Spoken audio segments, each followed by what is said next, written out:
Hello mga B, welcome to my vlog. Mabuti nga at maaraw ngayon. Waan nga kasi ng card ng mga Junakis ko today. Pero nauna lang yung schedule ni Kuya Leon. Bali nandito na nga ako sa loob ng school nila. Pero bago ang lahat, bago mo makuha ang card nila, may pa-program pa nga dito sa loob ng school. Na medyo may konting pa-meeting, na inabot nga kami ng 2 p.m. Grade 10 student na nga itong anak ko kaya lagi na itong merong pa-meeting. Siguro hanggang mag-moving up na nga sila. Nakakatuwa lang kasi kahit papano ay magaganda ang mga grades ni Kuya Leon. Inabot na nga kami ng ulan dyan. Ayun, basa na nga ako bago pa kami nakasakay ng sidecar. O diba, ang gulo pa ng pagkakabidyo. Ikaw ba naman dumaan sa lubak-lubak na daan, hindi ka pa magkakagulo. Para talaga kaming nirarambol araw-araw kapag sumasakay kami ng sidecar. Ang hassle B, huy! O diba, nag-i-enjoy sa pag-alug-alug yung bata. Bali pagkababa nga namin yan, ay bumili na nga kami ng ulam. Mag-aalas 3 na kasi sa mga oras na yan. At hinihintay na nga kami ni Kuya Nathaniel sa bahay. Bali naiwan nga siya para mamaya siya naman ang kasama ko pagpunta ng school niya.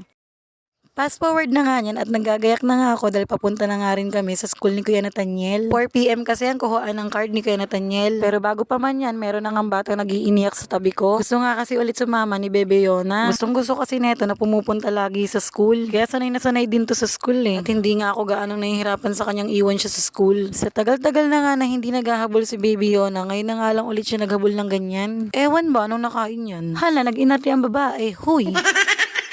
Maulan pa rin talaga kaya hindi ko na hinintay tumila ang ulan. Baka malate pa kasi ako pagkuha ng card ni Kuya Nathaniel. At hayan nga nakasakay na nga kami sa sidecar dahil nga hindi pa rin tumitigil ang ulan. Gusto ko nga sana maglakad para exercise na rin dahil nga daily routine ko na nga yun. Kaso wala eh, hayan.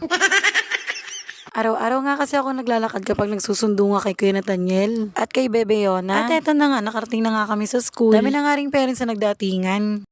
Nakita ko nga pala yung statwa ni Doraemon at ni Hello Kitty. Mukhang pagod na nga sila. Hala, hindi. Huy!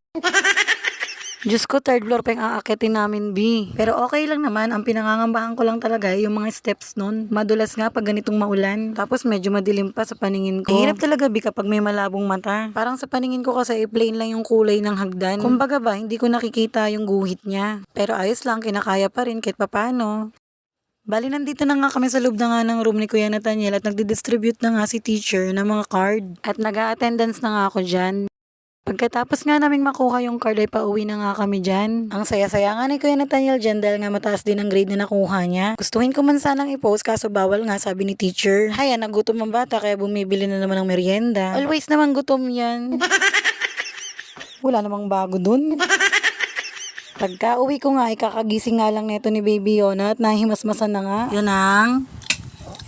Opo. Love mo na mama, hindi ka nagalit. Ba't ganyan yung boses mo bagong gising? Masaya na nga yan, basta may dala ka ng merienda. Hindi lang halata kasi seryoso siya. Yun lang muna for today's video. Bye mga B, thank you for watching.